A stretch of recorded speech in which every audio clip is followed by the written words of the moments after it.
Do you think the emphasis switched to Iraq in 2002, 2003, and pressure was let up on capturing Osama bin Laden? Oil and military bases. Yeah. Military bases, they had poisoning the area and dropping depleted uranium and doing all the other horrors of the first Gulf War, got right into Saudi Arabia and had put military bases on Mecca and Medina. Even Rumsfeld realized, gee whiz, probably that's not going to win us a popularity contest. Just turn it around and ask, if you had military bases on the Vatican, from Saudi Arabia, a great power, I bet you'd get a lot of enthusiastic Catholic radicalism. I know we got some here, right-wingers probably go over there to cut people's throats. Right? And it wouldn't be hard to understand, and actually that was what Osama bin Laden was turned by, primarily. So they wanted these bases in Iraq and they wanted the oil. Yeah, he was on the U.S. payroll for a while. He was our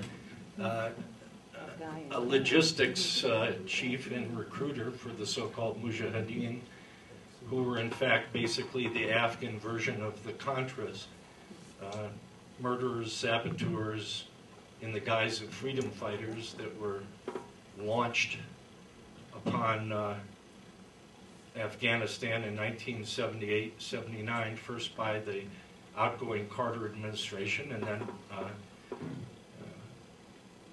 with even bloodier force by the Reagan administration.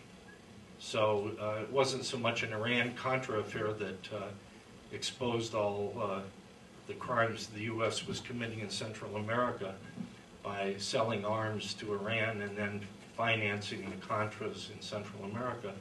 But it was rather, if you will, Iran, Afghanistan, Turkey, Saudi Arabia, China, Israel, Saudi, Pakistani arms supply network supplying counter-revolution around the world to bring down more or less democratic governments wherever they could.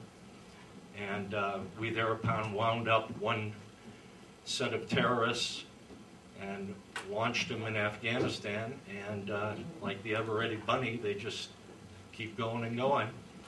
They've got other forms of financing now, and sometimes your little monsters come back to haunt you, whether it's Noriega or Osama.